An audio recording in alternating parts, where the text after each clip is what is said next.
Bismillahirrahmanirrahim. Assalamualaikum warahmatullahi wabarakatuh. Kali ini kami dari kelompok 1 yang beranggotakan Fajrul Falah, Sidik Arfianto, Karam Ramdhani Tueteru, dan Yudhistira Adi Pratama. Kami akan mempresentasikan hasil proyek pembangunan WebGIS untuk penyediaan informasi mangrove terkini di Indonesia. SIMA merupakan akronim dari Sistem Informasi Mangrove Indonesia, adalah sebuah platform WebGIS yang menyediakan informasi mengenai mangrove yang ada di Indonesia. Informasi yang disajikan meliputi sebaran spasial mangrove dengan segala kondisinya, baik sehat ataupun rusak, kemudian jumlah stok karbon dari waktu ke waktu, kemudian download data dinamika kondisi mangrove dari waktu ke waktu berdasarkan kabupaten. Dengan dukungan teknologi penginderaan jauh yang tidak terbatas, memungkinkan sumber data yang diolah dan ditampilkan dalam WebGIS lebih dinamis. Untuk latar belakangnya, ekosistem mangrove pada umumnya memiliki tekanan yang cukup berat.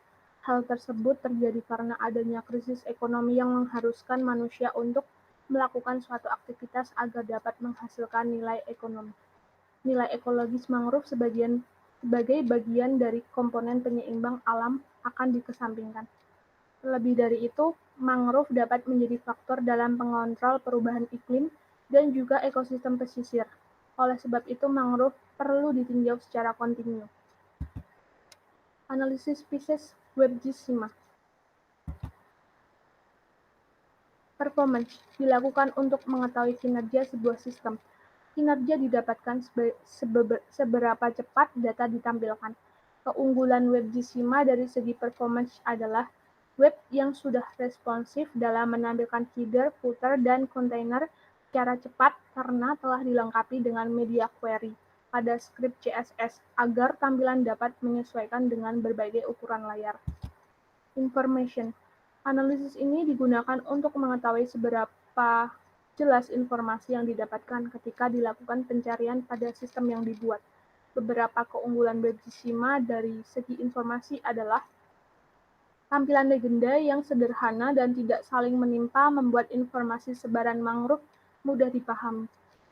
Kemudian tidak adanya elemen-elemen lain yang menutupi tampilan map view yang dapat mengganggu pengguna dalam melihat informasi.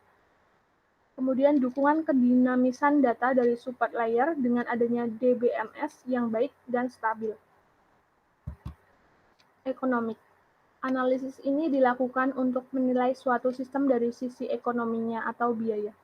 Seberapa besar biaya yang dikeluarkan untuk membangun sebuah sistem. Keunggulan WebGIS SIMA dari segi ekonomi diantaranya sumber data yang tidak terbatas dan selalu update dalam waktu yang dekat dengan dukungan Citra Landsat 8 yang memiliki resolusi temporal 16 hari. Kemudian informasi mangrove yang ditampilkan dapat dicari berdasarkan nama tempat dengan dukungan database yang disediakan leaflet. Kemudian tidak memerlukan waktu dan materi yang banyak hanya untuk mendapatkan data. Mengingat wilayah Indonesia yang sangat luas, teknologi penginderaan jauh merupakan terobosan. Kontrol. Perlu dilakukan pengawasan agar sistem dapat berjalan dengan baik. Keunggulan WebGIS SIMA dari segi kontrol adalah tidak memerlukan kontrol yang ketat karena semua kebutuhan sistem sudah di-hosting, sehingga pihak penyedia hosting yang bertanggung jawab mengenai keamanan data. Efisiensi. Sistem yang baik adalah yang mampu bekerja secara efektif dan efisien. Penggunaan menu atau fitur pada suatu sistem menentukan efisiensi sebuah sistem. Beberapa keunggulan WebGIS SIMA dari segi efisiensi adalah informasi yang disajikan diolah dengan teknik penginderaan jauh seperti interpretasi dan pendekatan dari beberapa indeks vegetasi, sehingga data yang disajikan lebih sesuai dengan keadaan sebenarnya. Kemudian informasi yang selalu diperbarui membuat data yang ada dalam WebGIS dapat dijadikan sebagai dasar pengelolaan dan penanganan mangrove secara cepat. Service. Suatu sistem akan berjalan dengan baik jika diimbangi dengan pelayanan yang baik. Suatu sistem idealnya memiliki fitur layanan yang menjembatani pengguna dan pengelola sistem sehingga terjadi interaksi sistem yang baik. Keunggulan WebGIS SIMA dari segi service adalah tersedianya informasi mengenai akun media sosial dan surat elektronik yang dapat dijadikan sebagai media kritik dan saran bagi pengguna WebGSIMA.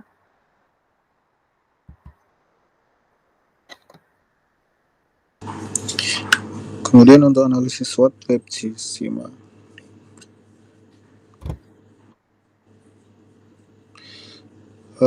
Yang pertama, analisis SWOT untuk strength atau kekuatan WebGSIMA. Yaitu yang pertama, belum adanya WebGSIMA yang serupa dengan WebGSIMA. Kemudian penyajian informasi dari WebGSIMA dapat dijadikan untuk membentuk kebijakan penanganan perubahan iklim. Kemudian pemrosesan yang cepat meskipun data yang disajikan tergolong besar. Selanjutnya, tersedia data point yang menjadi lokasi stakeholder yang bergerak dalam konservasi mangrove dalam mempercepat proses monitoring dan penanganan mangrove. Terakhir, adanya instruksi penanganan mangrove yang dapat diakses pada kontak pada informasi point yang ada di WebGSIMA. Selanjutnya, untuk kelemahan atau weakness yang terdapat pada WebGSIMA antara lain, koneksi menjadi kelemahan pada sistem karena tanpa adanya koneksi internet, maka WebGSIMA tidak dapat diakses. Kedua, kualitas data citra Landsat yang disajikan dikarenakan memiliki resolusi spasial 30 meter, maka akan banyak daerah yang tergeneralisasi. Selanjutnya, opportunity yang pertama, mengalami perkembangan yang signifikan dikarenakan belum adanya WebGSIMA yang serupa. Kemudian proses perekaman citra Landsat yang berlangsung setiap hari membuat data yang selalu ada dan data yang disajikan bersifat real time. Ketiga, jadi platform yang memberikan income dari sumber donasi yang kemudian dimanfaatkan untuk pemulihan mangrove dan operasional WebGSIMA sendiri. Yang terakhir, serta atau ancaman yang terdapat pada WebGSIMA ada dua. Yang pertama, penyalahgunaan data secara ilegal. Yang kedua, pengubahan data tanpa izin dengan meretas secara ilegal. Kemudian ada analisis kebutuhan sistem pada WebGSIMA.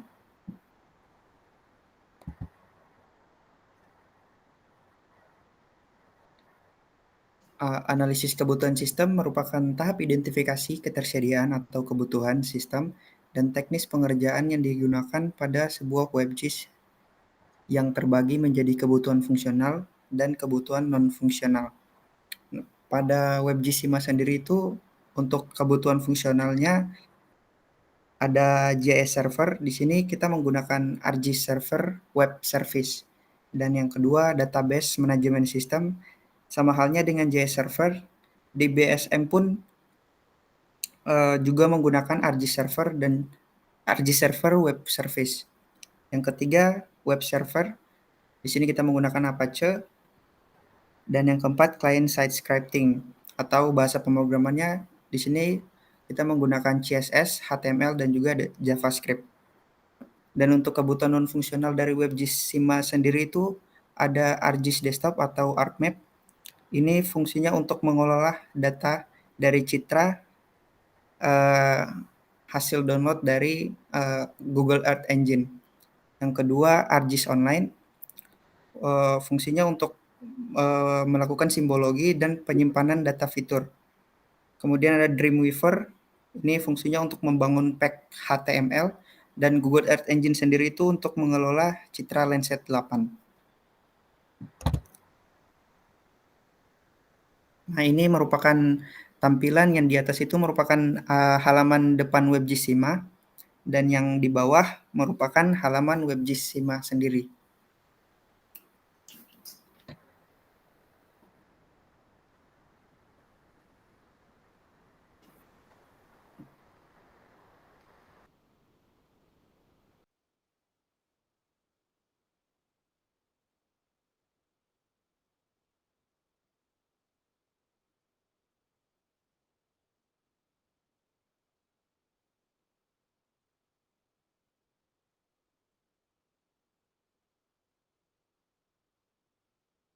Baik teman-teman, apakah share screen saya sudah muncul? Sudah masuk. Ya. Sudah, Mas. Berkaitan dengan analisis dari yang telah disampaikan teman Dani tadi ya. Jadi ada analisis kebutuhan fungsional dan juga fungsional. Itu kita semuanya kita pakai untuk membangun WebGIS ini. Untuk yang pertama kita bahas dulu mengenai fitur dasar yang ada di WebGIS ini ya. Jadi yang pertama ada fitur zoom in, zoom out yang ditandai dengan tanda positif dan negatif ini. Nah, ini fungsinya apa? Fungsinya digunakan untuk melakukan suatu zoom in ataupun zoom out. Hal ini karena memang perannya sangat vital sehingga kita pakai atau kita tampilkan di sini ya. Sebenarnya kita juga bisa melakukan suatu zoom in dan zoom out itu menggunakan scrolling ini.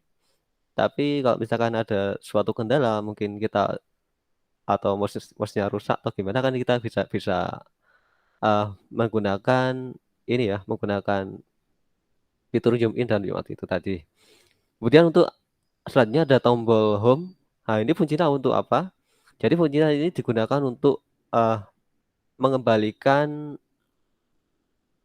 tampilan awal peta atau gampangannya kita sebut sebagai zoom to layer ya kalau misalnya di ArcGIS itu. Jadi, nah ini akan balik lagi sesuai dengan tampilan awal uh, yang pada saat WebGIS ini di load ya. Nah, ini fungsinya untuk apa? Agar kita tahu bahwa kalau misalkan kita apa namanya kebingungan lokasinya karena kita terlalu ngezoom terlalu detail, akhirnya kita kehilangan informasi mengenai uh, peta yang sedang ditampilkan ini. Maka kita perlu adanya fitur apa namanya default extend ini ya. Terus yang selanjutnya ada fitur geolocation. Nah, ini fitur geolocation ini digunakan untuk mengetahui letak koordinat kita ya. Jadi kalau misalkan kita sedang berada di Sleman atau di Bantul, itu kita bisa ketahuan di sini. Tapi karena ini apa namanya browser saya memblokir adanya geolocation ini, jadi nggak berfungsi ya. Kemudian kita lanjut lagi, ada fitur apa lagi? Jadi ini ada fitur untuk ganti apa namanya? Ganti base map ya. Di sini ada sekitar 23 base map yang kita pakai. Tapi untuk yang defaultnya kita kasih hitam putih seperti ini. Maaf, hitam seperti ini ya, karena memang digunakan untuk agar mudah membedakan antara tutupan mangrove maupun non mangrove seperti itu. Kita bisa mengganti ini apa namanya? Mengganti base mapnya.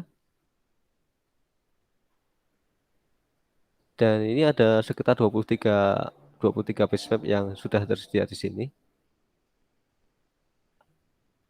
Uh, Lanjut lagi ini di bawah pojok kiri bawah ini ada fitur yang namanya kontrol skala ya. Jadi kalau misalnya kita tahu ini bisa kelihatan skalanya berapa gitu. Kemudian ada juga fitur tampilan mengenai koordinatnya ya. Meskipun ini Jigri tapi kita tahu bahwa ini koordinat geografis seperti itu. Terus lanjut lagi ada cetak peta. Cetak peta ini bisa kita manfaatkan untuk mendownload petanya ya. Misalkan tapi ini kita harus lakukan zoom in dulu di mana lokasi peta yang akan kita download. Seperti itu. Kita bisa mengatur konten yang ada di dalamnya.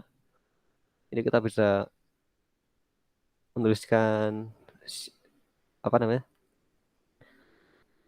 Penulisnya mungkin seperti itu. Baiknya 21. Nah, ini kita bisa melakukan secara bebas ya, sesuai dengan selera kita. Kalau sudah, kita print aja. Nanti kalau misalkan sudah selesai, ini bisa kita download ya. Nah, seperti ini. Eh, Oke, tunggu sebentar. Nah, tampilannya seperti ini. Ya, ada informasi mengenai skalanya juga, ada eh, kapan kita mendownload peta ini, ada juga legendanya juga, dan ada juga skala yang ditampilkan di sini. Dan ini bisa kita gunakan untuk pemetaan di apa namanya di mobile mobile phone itu ya, kita bisa memasukkannya ke dalam uh, Avanza mungkin untuk melakukan suatu navigasi. Dan terus selanjutnya ada apa lagi? Yaitu ada fitur mengenai luasan mangrove kritis dan mangrove tidak kritis. Ini sebenarnya paten ya, karena kita tidak bisa apa namanya mengubahnya. Jadi ini merupakan suatu luasan total dari kondisi mangrove kritis dan tidak kritis yang ada di Indonesia ini ya. Dan kalau misalkan kita kita apa namanya kita arahkan kursor ini kepada grafik yang ada di eh, mangrove kritis maupun tidak kritis, itu akan terselect otomatis ini. Ini kan sebenarnya kelihatan biru-biru ini ya, karena kita mengarahkan kursor kita ke dalam grafik mangrove tidak kritis. Seperti itu. Ini nggak bisa dirubah dan ini memang sudah paten ya. Berbeda lagi dengan ini, kita bisa membandingkan luasan mangrove dari dua wilayah yang berbeda. Eh, saya ambil contoh seperti ini ya. Ini kan ada Provinsi Jawa Barat sama Jawa Tengah. Kita bisa memilihnya seperti ini. Oke, kalau udah kita apply saja. Tunggu sebentar ya. Nah, ini kita bisa ketahuan eh, luas Jawa Tengah itu seberapa dan luas mangrove Jawa Tengah itu seberapa dan luas mangrove Jawa Barat itu seberapa. Ini dalam satuan hektar ya, teman-teman.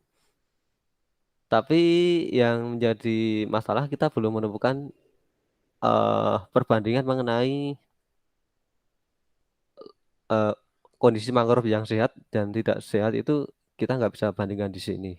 Jadi yang ada di sini itu sebenarnya memang luasan total dari segala kondisi mangrove yang ada. Eh, Nah ini fungsi apa namanya fungsi GPMS tadi itu ada di sini. Kita bisa mengatur atau memilih suatu fitur, kemudian kita jumlahkan luasnya dan akhirnya muncul grafis seperti ini. Kemudian lanjut lagi, ada apa aja? Ini ada legenda yang menampilkan simbologinya, simbologi. Jadi untuk yang sebaran mangrove ini kita simbologi untuk yang tidak kritis itu berwarna hijau dan yang kritis itu berwarna merah. Tapi karena di sini itu jarang sekali mengenai mangrove kritisnya ya nggak ada warna merah-merahnya. Untuk yang ini kita ada layer.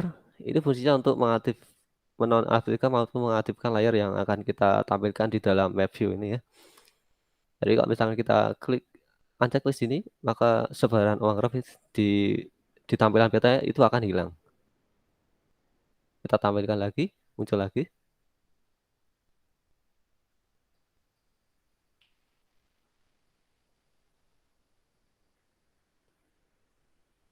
eh Kalau untuk konten yang kita tampilkan di sini sebenarnya ada dua, yaitu sebaran mangrove tahun 2020 dan juga letak konservasi mangrove. Karena memang kebetulan data yang kita olah itu berada di tahun 2020 ya. Tapi misalkan kalau misalkan eh, ini dirasa dibutuhkan ya mungkin kita akan mengolah data tahun 2021 misalnya, seperti itu. Kemudian ada apa lagi, yaitu ada fitur network analysis, ayo. Nah, ini digunakan untuk eh, melakukan suatu navigasi dari suatu daerah ke daerah lain. Artinya kalau misalnya kita tahu bahwa lokasi kita di sini, kemudian kita mau pergi ke mana, itu bisa bisa dilakukan dengan fitur direction ini atau fitur network analysis kalau misalkan di dunia geografi ya. Oh, sebenarnya ini perlu login ya.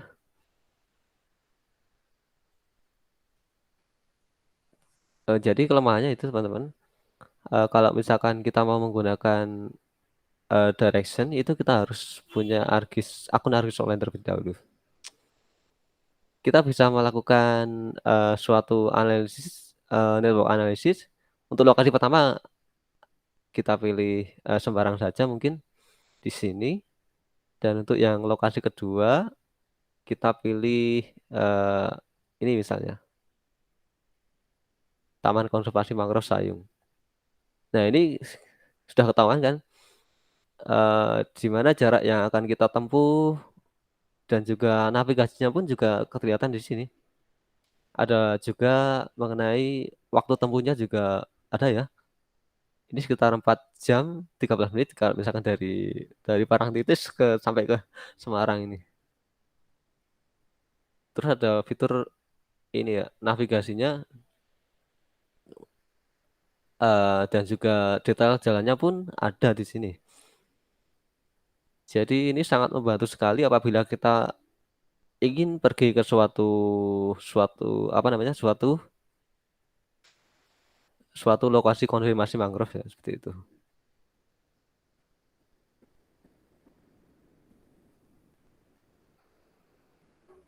Kemudian ada lagi fitur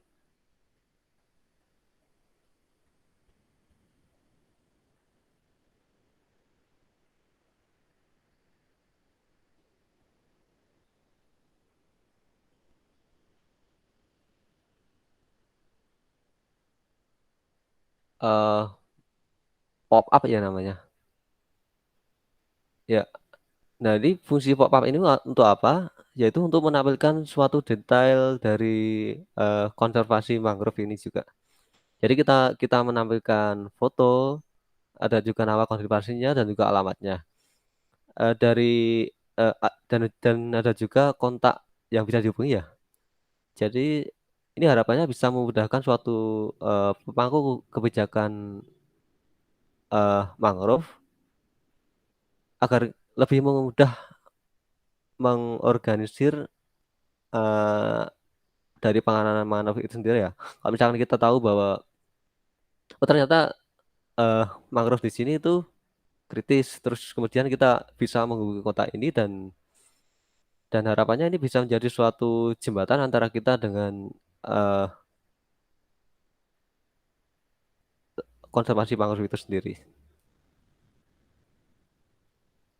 Oke, mungkin itu saja ya untuk fitur-fitur dasarnya. Dan untuk eh, ini sebenarnya ada halaman lain juga. Untuk halaman depan, nanti kita ada juga tag donasi ya. Jadi kalau misalkan kita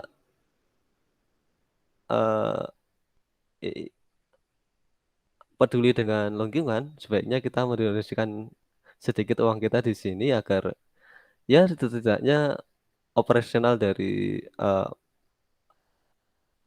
apa namanya baik Gesima ini berjalan dengan baik ya artinya seperti itu.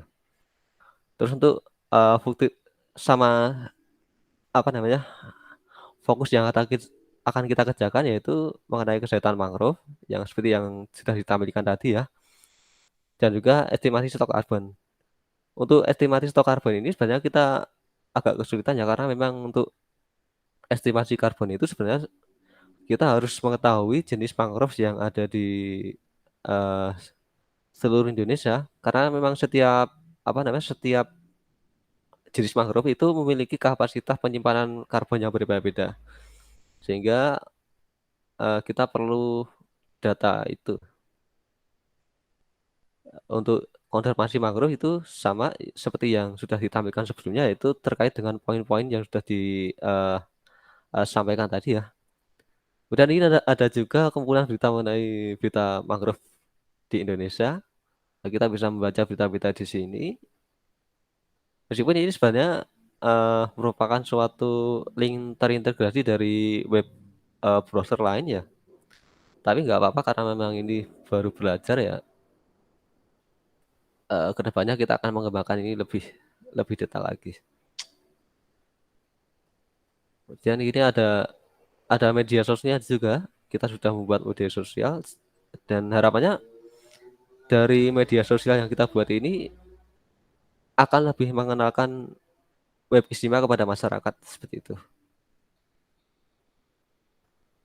Kemudian ada apa lagi di sini?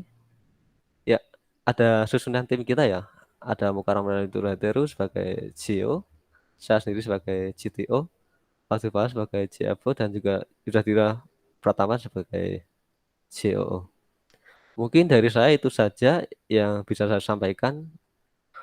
Selanjutnya saya serahkan kembali kepada pembawa acara.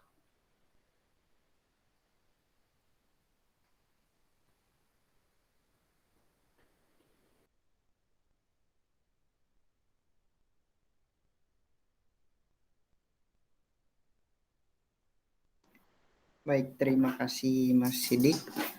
Mungkin itu saja, demikian akhir dari presentasi kami. Kurang lebihnya kami mohon maaf dan terima kasih atas perhatiannya. Wassalamualaikum warahmatullahi wabarakatuh.